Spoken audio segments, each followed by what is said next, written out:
Welcome back into Talking Fitchburg. Joining me today is Catherine Schneider. She's from the Fitchburg Historical Society. Catherine, thank you for stopping in. Always a pleasure, and thank you for putting up with us trying to get these bookings down. We certainly appreciate it. For behind the scenes, she's really nice. Nice to work with when I'm not so nice on getting back to her sometimes. So I appreciate the time as always. We're talking about this weekend. You've got your annual meeting coming up, and focused on a really cool topic. I've seen two different titles here, so I'm going to go with the one I think it is, and it's how the great battle for women's suffrage was won. Exactly. Does that sound right? That's it. You got it, Jeremy. Thank you. Well, it's always a pleasure to be here, too, and have the opportunity to tell folks about our program coming up on Sunday. So November 3rd, 1:30, Fitchburg Public Library is the location, second floor. So 2019 marks the 100th anniversary of Wisconsin ratifying the 19th Amendment to the Constitution of the United States, which gave women the right to vote. And so we're very excited to offer a program focused on that. And our guest speaker, actually we have two guest speakers, so I should start with our first speaker will be a short introduction to our local history of voting in Fitchburg by our own Winnie Lacy, who has been a longtime poll worker and member of the Fitchburg Historical Society. So we're very happy she's doing some research on our local voting. I love Winnie. She stops in and visit us from time to time.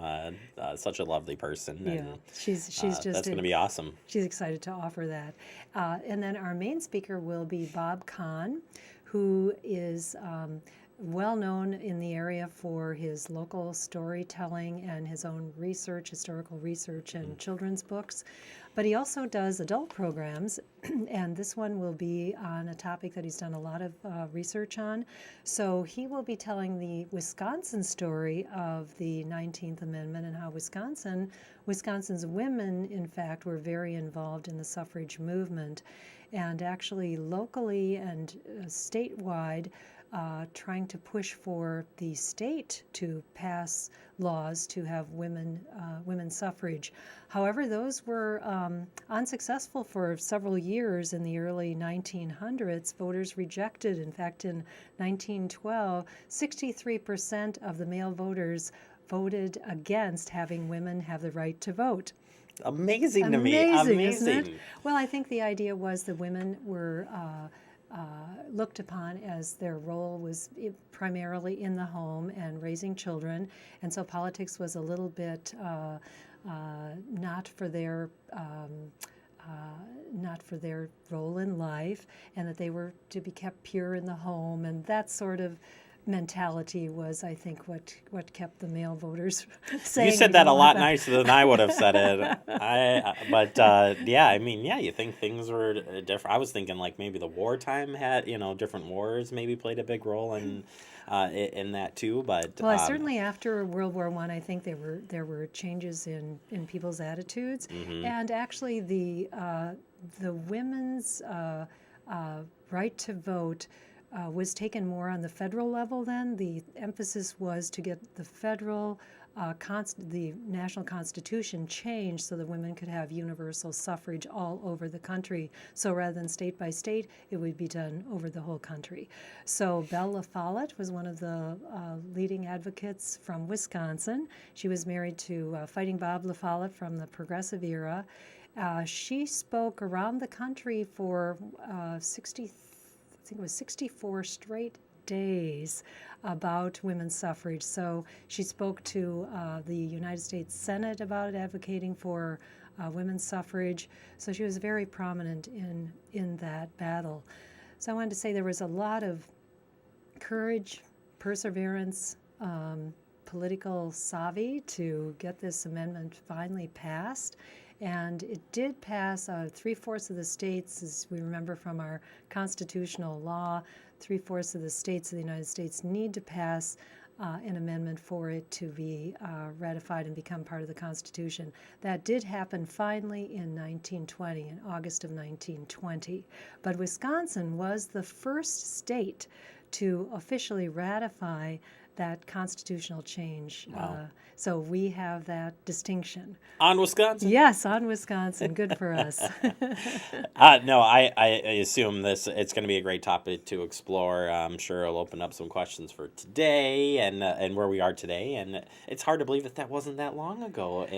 Well, actually, yes, I was just thinking, I was talking to my husband about this today.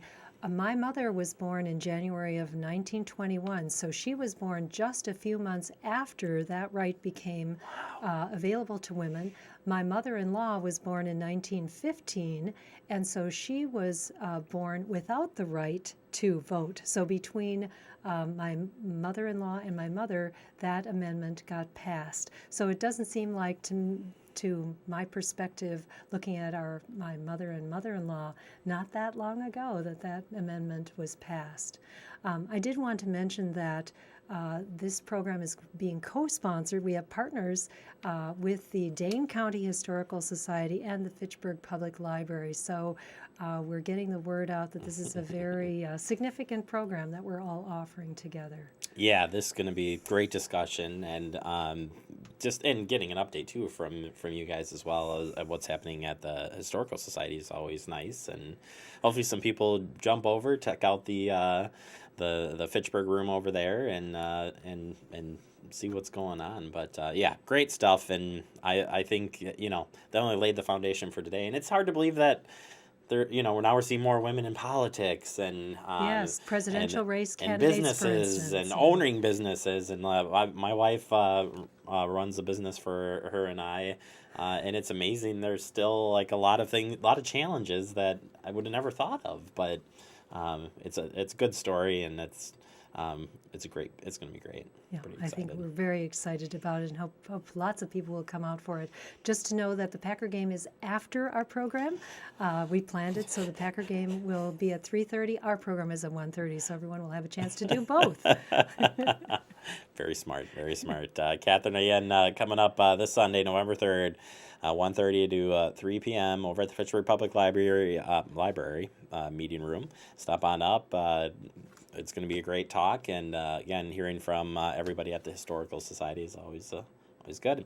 In fact, TV will be coming out covering this and recording it. So if you can't make it out, we'll recap some of it coming up here on our next time that you and I visit. We can talk a little bit about it, but we'll be talking about it on Talking Fitchburg here on Monday. We'll take you back out to it for a little short recap. So, great. Catherine, always a pleasure. We'll see you on Sunday. Thanks so much, Jeremy. All right, we'll take a quick break. You are watching Talking Fitchburg.